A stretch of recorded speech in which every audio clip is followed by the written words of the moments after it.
High ticket closer and you make less than $15,000 a month, you have zero excuses to why you don't watch this video in full, especially if you clicked on it because you want to get better at high ticket sales. If you're new to the channel, my name is Tristan Steckler. I've been doing high ticket for 4 years now. I've closed millions and I help people just like you take your skill set from where you're at to where you actually want to be. Watch the video in full, take notes, pen and paper, and I promise you if you implement what I teach, you will make more money. Enjoy. Yeah, by framing a way to try to eliminate shame, especially when it comes to finances. Really good, dude. It was really good. Yeah. The way I describe his frame, he's very genuine, very calm. In my mind, it's more like customer service, even though that could have a negative connotation in a sales rep's mind. But it's a very collaborative, very understanding, very patient, kind. So everyone here could learn a lot from studying this call. So let's get into it. Specifically pay attention to the frame. Yes, sir. Hey, Justin, how are you? Good. Nice to meet you. It's You too. Chris and Caitlin, I believe, right? Yep, and Caitlin should be joining shortly. I'm in my office and she's at home, so Yeah, cool. Let's Should see. be Let me going check my waiting room. Yep, there she is. Let's see. And here she is. Hey, Caitlin, can you hear us? Hey, yes. Can you guys hear me? Cool. Yes, we can Yep. hear you. Can't see you. Let's see. There we go. Start video. Hey, you're a real human. You're not Yes. an AI. Yes, real person. Yes. Where Yes, are in you my guys? closet, which is lovely. Yeah, it's all good. Where are you guys calling from? So we live in Michigan, Okay, nice. a little I'm on town. the other side of the states. So Oh, no kidding. California. So a little bit Oh, away. gotcha. Okay, Yeah. got it. Yes. Yep. Much nicer weather than the blizzard we're looking at right now. Oh no, yeah, I've heard it's kind of brutal right there. I'm living in, I think, what is it going to be today? 80 degrees. So, Oh, so yeah, jealous. yeah, my wife, because it's tied to, different things like shame or regret. Yeah, hold on. Of course, I skip and miss it. Okay, with you guys, is I'll ask just a handful of different questions just about your guys' financial situation. Oh my gosh, I'm going back. Right now. Oh no, yeah, I've heard it's kind of brutal right there. I'm living in, I think, what is it going to be today? 80 degrees. So, Oh, I'm so yeah, jealous. yeah, my wife and I are very thankful. But yeah, didn't want to assume anything. You guys had reached out to see if we could potentially help with just kind of financial situation here.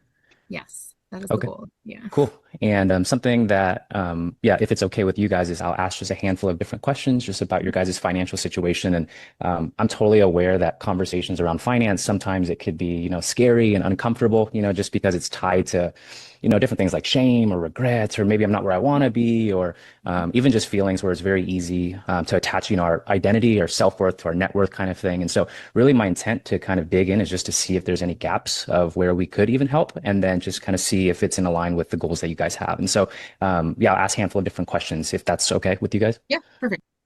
So good, dude. So good. So good. Really, really good frame. That's exactly why they closed, by the way. It was just that. Sounds great.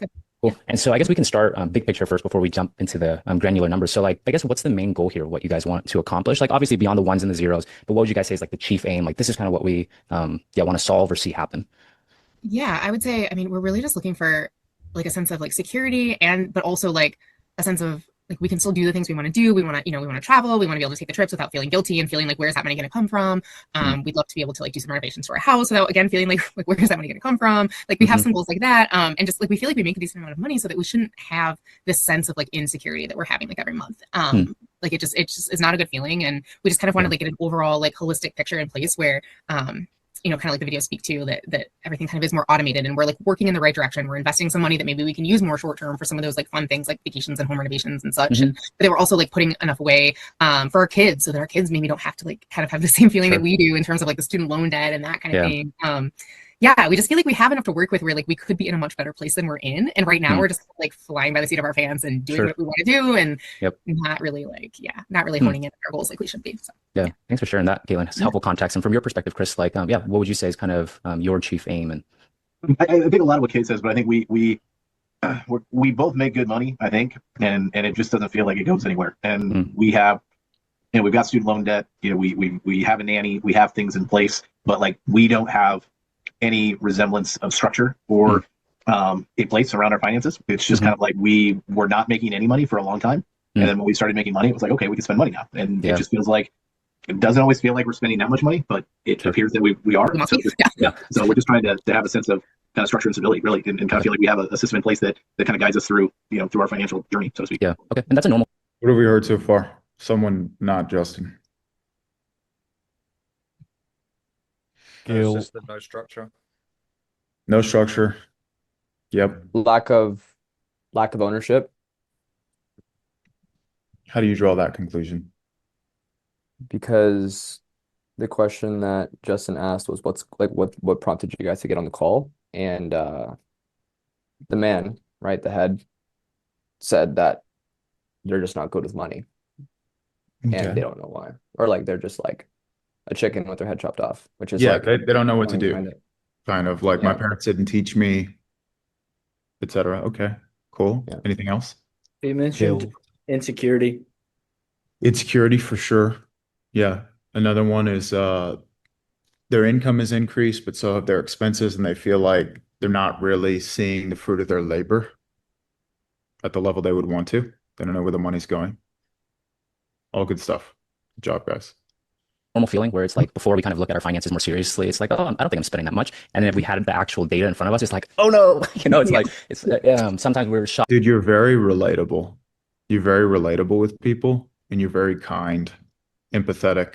You don't make them feel like they're being judged or, ostracized, or that what they're doing is wrong. It's very comforting, compassionate. I love that. Shocked by the degree of our felt senses versus Just all at every point of this conversation, notice how it would be near impossible for someone to lash out in anger or frustration based on how these questions are being asked. Keep that at the forefront of your mind, because a lot of us, we try and reinvent the wheel, and we don't have to. If we were to just keep it simple, and don't be someone you're not. Like if you're not an empathetic person, I would rather you just send me a message on Slack and we can just offboard you. But you're overcomplicating the process, and it just shows me that you're too focused on yourself and you're not focused on these people, which is why these conversations are not going the way that you would want them to go. If you would just put the person first and really try and empathize with what they're going through. Sometimes it's hard to put ourselves in that mental space because we're not married and we don't have kids and we haven't been in tremendous debt in the past, but you have to get there. If you can't get there, that's why these questions are not going to land. And instead of always going for, well, what was the word track that I should have used? You'll just realize it makes sense why they're responding the way they're responding because of how you're showing up on the call and the words that you're using or how you're asking certain questions. It's very important. That's why people say it's not always what you say, it's how you say it. That's true. It's very, very true. Ethan? I was just gonna say, what's your stance on the fact that, I mean, I'll use Ro as an example here, but I'm not saying like Ro, we know Ro has empathy. You know, he does empathize with the people he sat on his calls with, and I'm the same as Ro at times. But that's not necessarily our personality. So we're not as emotive. We're not as friendly, it could come across as at times, but we're like more calm, we're composed, and we're coming from, I mean, I like to view it, you know, like late night DJ voice, bit more of like a therapist in a way, in terms of the stance we take. So the empathy's still there, but it could at times come across as like perhaps disconnected or cold. Like, what's your concept on that then, in terms of how that isn't demonstrating empathy, I suppose? It's the British thing. I Yeah. think so. I think it's a cultural thing. I really do. It is, yeah. I think it is. But when you notice that you have calls that go the wrong way, the main thing that I would want to drive in your brain is being able to watch the call and being able to know to the degree of the moment in which the call started to go wrong. Because then you can start to make micro adjustments in the questions that you ask, or you can start removing certain questions that are causing friction. That would be What I find has helped as well is actually just calling it out and just saying, listen, by the way, like, I'm not here to judge you. Okay, I've taken hundreds of these calls. There's nothing that you could say to me that I haven't heard 1,000 times already. So I just want you to know the more open and honest we can be, the better I'm going to be able to see how we can best help you. Sometimes even just calling it out like that just takes that edge off. Because I'm the same, you know, but I think it's a cultural thing. Yeah. Let's keep Yeah, going. but I think, yeah, sorry, go ahead, Tristan. What's that, Sam? No, you can go.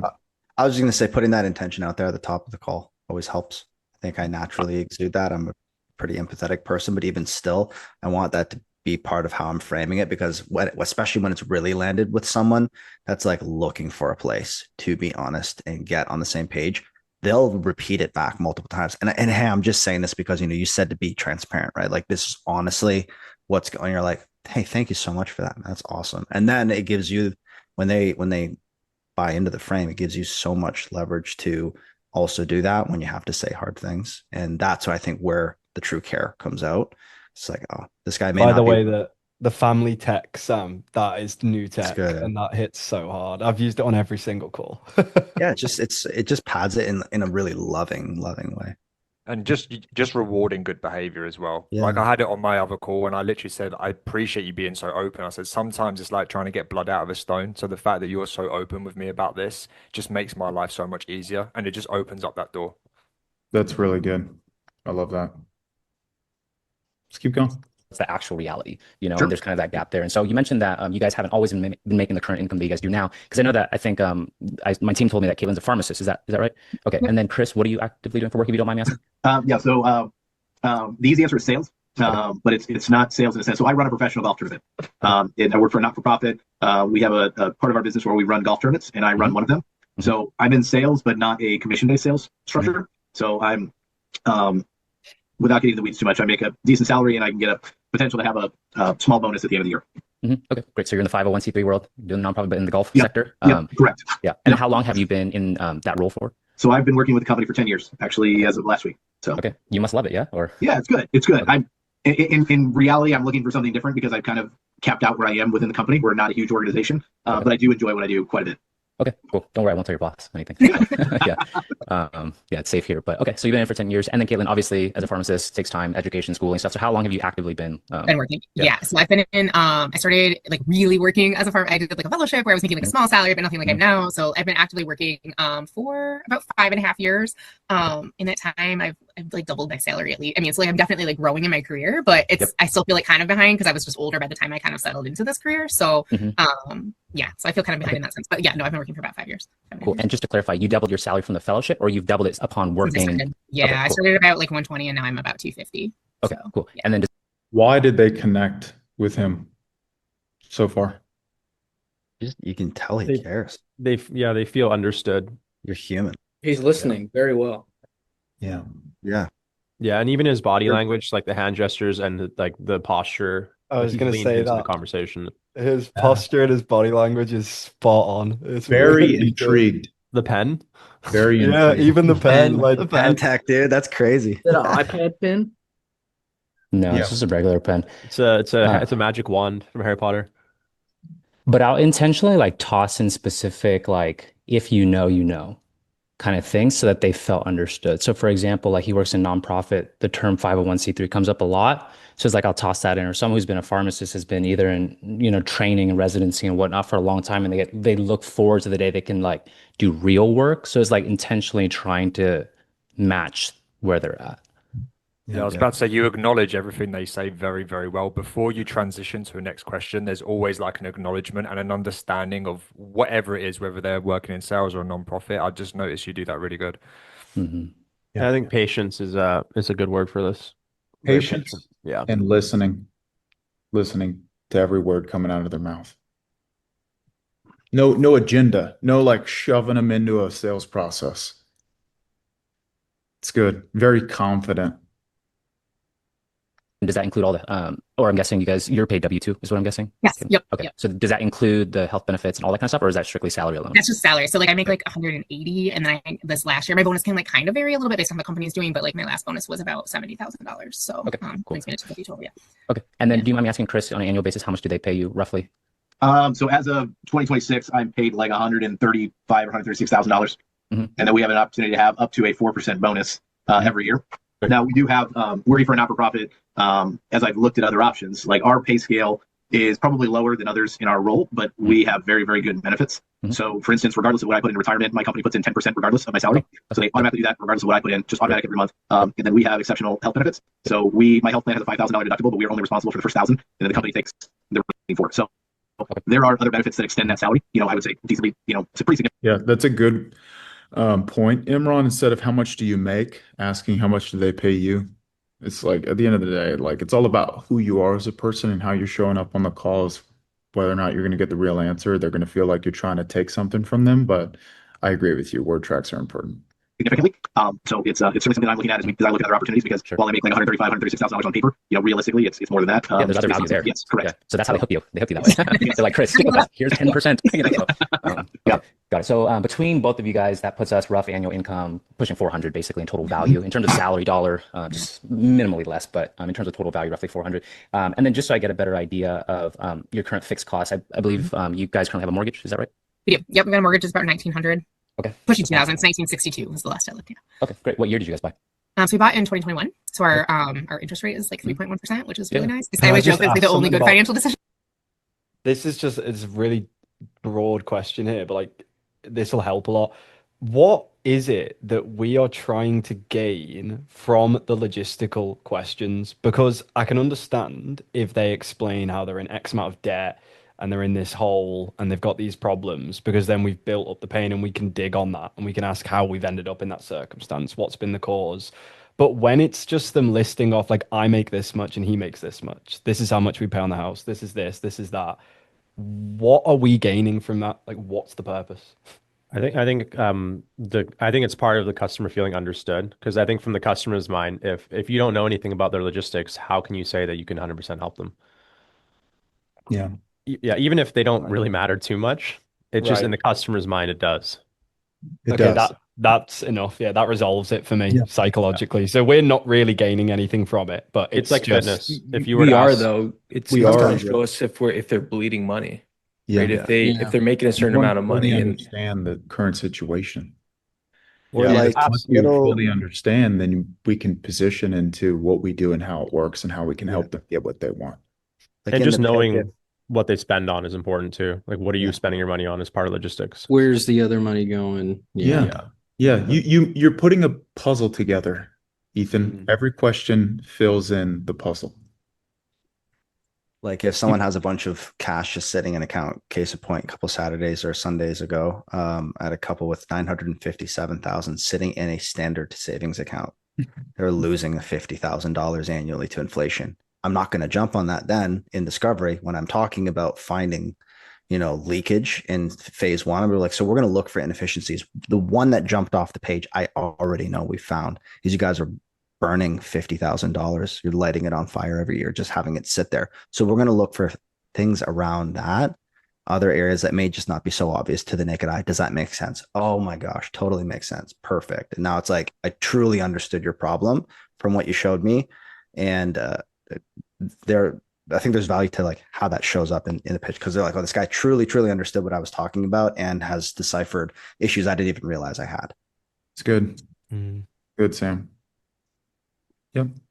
Patience, understanding. And the other thing, Ethan, is like through them explaining where they're at, they start to become more receptive to a different way of doing things, because the way we have these questions structured, they're admitting fault and they're admitting that they're no way near close to the goals that they have for themselves.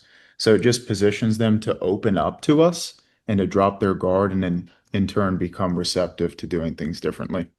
Yeah, Yeah. Ethan, one thing, because I asked that question too, is if you don't do it, they could be emotionally sold, but they need to logically justify so they can sleep at night. So Yeah. they need to logically be able to say, like, I haven't been emotionally sold, like, oh, I'm in this debt. That's why they'll say, like, how does this make sense? Like, how is the ROI? Like, that's their mind at the end. So they have to justify it to themselves. So that's why. That's what I'm missing. Also, like, I think we reviewed Luke's call a few meetings ago. The biggest reason the guy even had all that ego is because we hadn't gotten the data to actually put him down that, hey, he has a fucking boat. He's like bought like hundreds of thousands of dollars in cars or some shit in debt, right? Because we had that data, like Luke would have been able to pierce him a lot sooner, right? Yeah. So that's what we discussed. Data is king, man. You can also Yes. hit them with the app, like when you're saying all these numbers out loud, like how does this all sit with you? Immediate pain from that. Yeah. Also context as well. Like if you get the numbers, you can get context because you can dive deeper, which as Imran was saying was something I didn't do on the other call, because I had the numbers, I just didn't get the context behind it. Yeah, I think I'm dead set on like, I'm focusing on the identity behind the situation too much, I think. Yeah. Whereas like, You have to give them what they want so you can sell them what they need. Because if you don't, they'll be like, oh, I can see what you're trying to do. You're trying to emotionally sell me, even though like it is emotion. And it's like the people say I'm logical. It's like bullshit. you're the most emotional person. Mm-hmm. Everyone's Yeah, emotional. That could also cause problems with, say, someone who isn't in necessarily a lot of debt, but they want to make their money work for them even more. So it's about creating that gap. Like, yeah, you are doing great compared to a lot of other people, but the conversation of where you want to be compared to where you are, you could be doing a lot better. So there's still that gap there. So let's have that conversation. Yep. But you can only do that based off the numbers. Yeah, definitely in that case, yeah. This is good. Because sometimes we're trying to force them into conversations they're not ready to have, if we're honest. And if And we're if you just a little can't bit more patient, we Yeah. could get there with them. If there isn't a huge identity shift and the person's just truly like, shit's not making sense. Like I'm totally unorganized. It's like, where am I supposed to go to find depth on this? I don't have leverage. I need to actually base it off of that data because that is what's going to get it across the line. Yep. Mm-hmm. This is good. Let's keep going. Ever made. Sure. Yeah, but it locks you into this false sense of security because our rate is so low that our payment Now is we really can't buy low. anything else. Yep. And then, like, now if Yep. we look at anything else, it's basically doubling our payment. So Oh yeah. They call it, I'm sure you guys have heard it, the lock-in effect. It's basically, yeah, you guys got money so cheap, but now it's like some people literally, when you look at their financials, they can't even afford the same home that they bought. Right. Like if they Oh, I had to did buy that. it today, like after the appreciation we saw since 2021, and then a rate, I mean, they've cut, but it's around 6% right now. But still, it's like Expertise. When you're talking to an expert, you listen to what the expert has to say. Yeah. And when the expert has a question about you that is more emotional, you'll answer because there's respect there. Okay. Because he's Asian, that's why. Yeah, exactly. He's just a smart guy. Yeah, he like was born people that can't way. even afford their own house if they had to buy it again, which is Nope. crazy. And it Why we're speaks a kind of lot. closet. Yeah, it's great.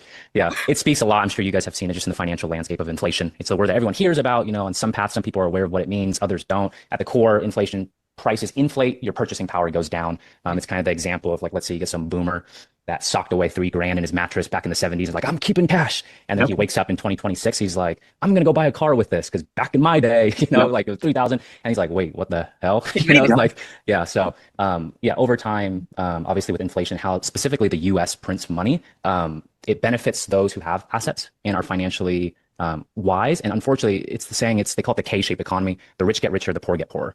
And so it's like, if you're in the know, one of the best investors, Warren Buffett, he says, the more you learn, the more you earn. It's one of his famous quotes. And so it's just a matter of being able to kind of identify essentially what to do, right? You guys are making great income, obviously working hard. Now it's just a matter of like, where's this all going? And so, because you guys have the fixed expense of the mortgage and then child care as well.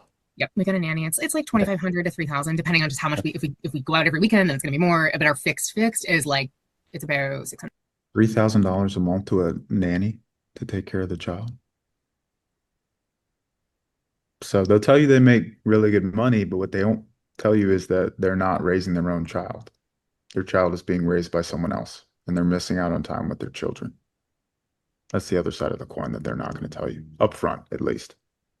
It's about 2,400 would be like our Interesting. And Can we how many kids check? have- Was there an objection? Was this an objectionless close, or were there objections?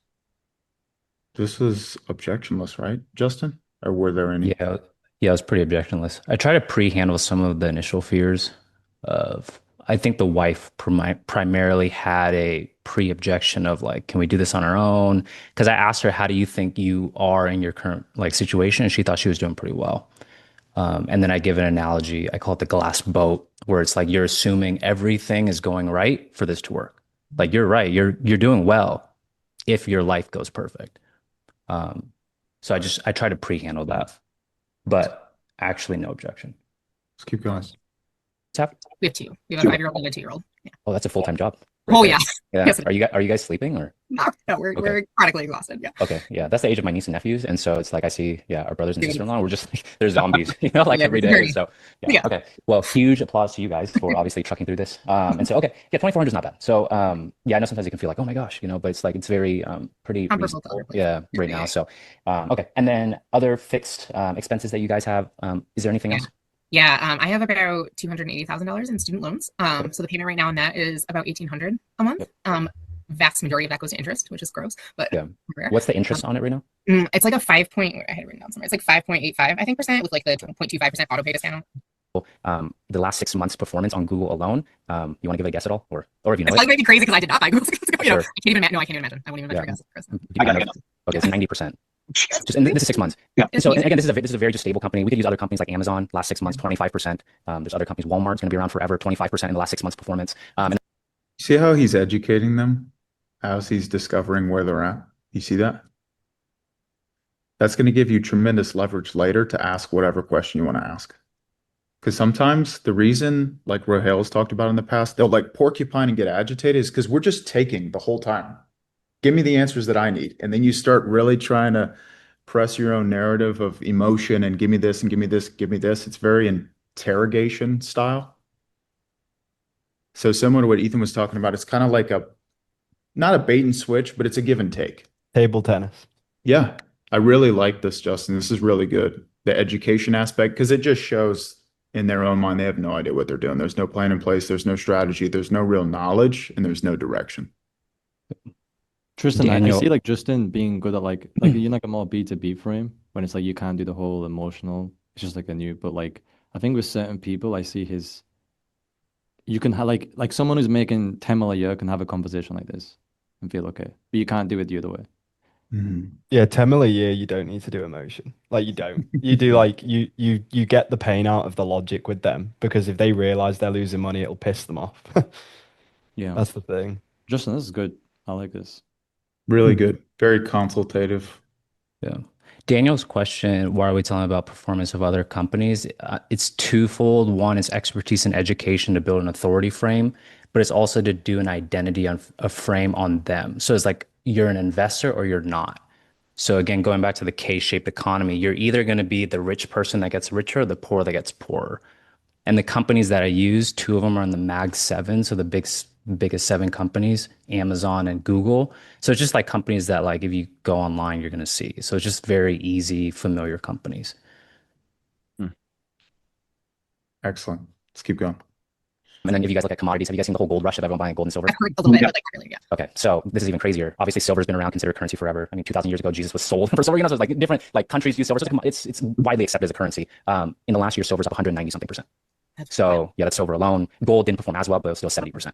And I share this just as data points. Is like the thing that separates people is they have the wisdom to know the different decisions to make. Because again, on one hand, some people their only move is just pay down debt, and it's almost like they're a fighter. And like, oh, move, I got punch, punch, punch, punch. And like that's it. That's not going to make you an effective fighter. It's like there has to be mathematical. I want to equip you guys too, just from like a leverage standpoint. We train once a day. We do.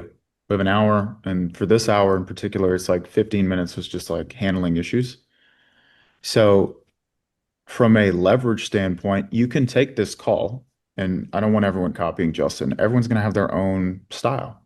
But when you watch a call like this and you're like, man, that was really good, take the transcript, put it into ChatGPT, ask for 3 to 4 things that he did that made a difference in the call, and take notes on it. And play with things. You can add certain things into your process. You're not going to do everything the same way he's doing it. He's his own person. But from a leverage standpoint, when you see closers who are outperforming you on the offer that you're on, grab their calls, watch their calls, take notes on their calls, put their transcripts into ChatGPT, try and wring it out like a towel and implement it into your own process to the best of your ability. Okay? I want you guys to be problem solvers. This is really good. Calculations where it's like, no, sometimes it actually makes a lot more sense to keep that extra capital to be able to invest and then reap some of those returns, you know, and then that can be used for those other things. And so, yeah, it's just a different financial landscape that we're in, especially since you guys bought your house in 2021. You know, inflation's kind of gone mad off the rails. Last year alone, fun fact, I mean, the US dollar declined 10% in purchasing power. So it's like, I don't mean to be the bearer of bad news, but it's helpful to know these data points. And so that's just across the board in certain sectors. People feel the most in groceries. It's even less, or I mean, it's even greater in terms of just the purchasing power. So the dollar's declined even more than 10%, but just across the board, it's 10% last year that the USD got beat up. So, okay. So just so I have context as well, because you guys are making roughly again 32K gross a month. Doesn't feel like that at all. But yeah. So yeah, and so just initial felt senses again. There's again, I hope that there's never a sense of like I'm judging. I'm just really trying to get an idea. So from a felt sense, like how do you guys feel like where the money's going? Because obviously there's this income here. Yeah. You guys top line 400K a year, and then it's like yeah, how do you guys feel? Well, like so good, dude. So good. They could not but tell you the truth at this point. Because I was showing a video last week of Tony Robbins. I don't know if I did it live on one of these calls, but I did it in a different community and I sent you guys the recordings. If you want the recording, just let me know. I can send it to you. It's very powerful. Like I was breaking down everything that he was saying to a particular woman who had been divorced. But the main thing that you want to realize is the reason that she's honest with him is because he's an authority figure and he demands respect. People respect him. So when you notice on your own calls that people are not giving you the time of day with certain questions you're asking, it's because you're not an authority in their mind yet. So I really like this frame of establishing yourself as an authority first to give yourself leverage to go in and get the real answers that you need to build that internal pressure.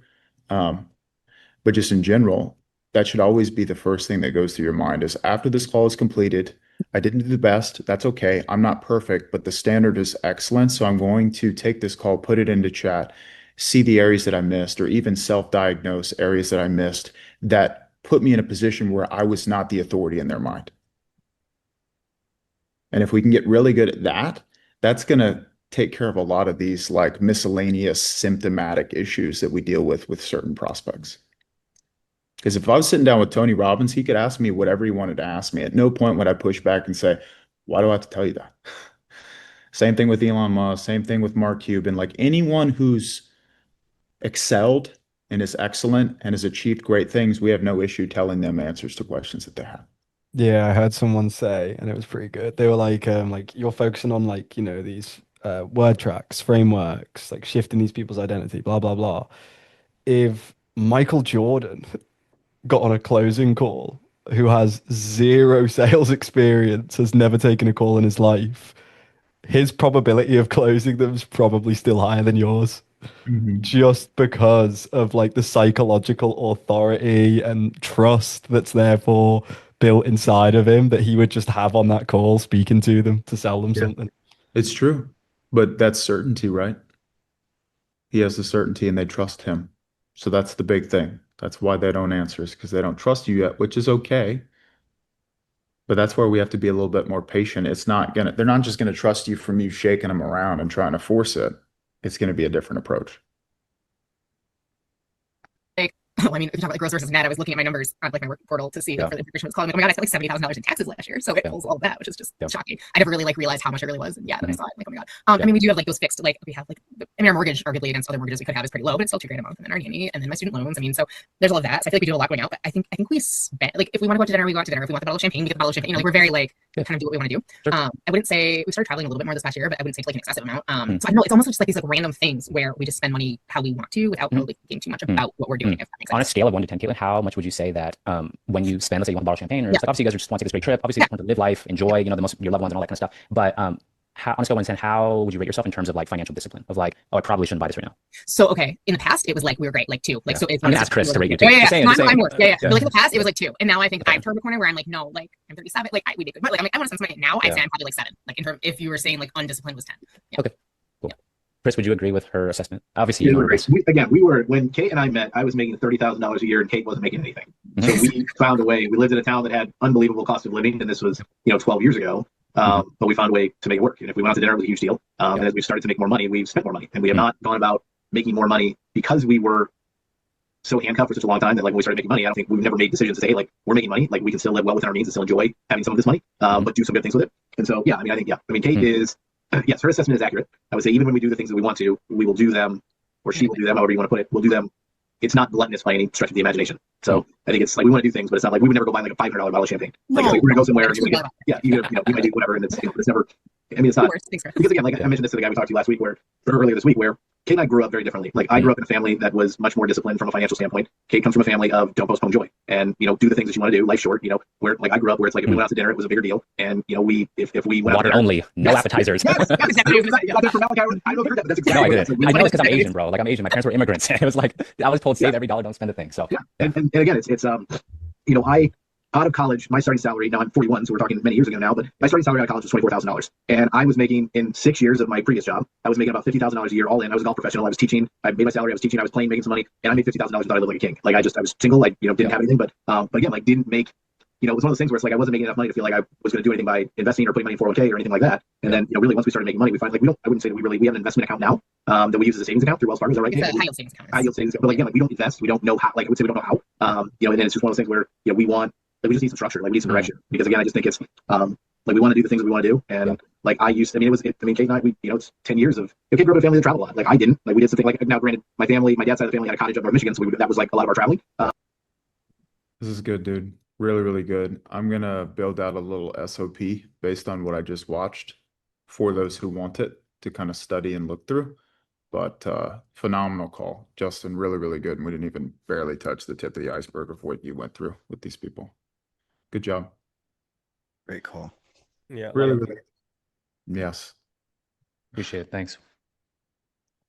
Let's have an amazing day, everybody. Let's get better.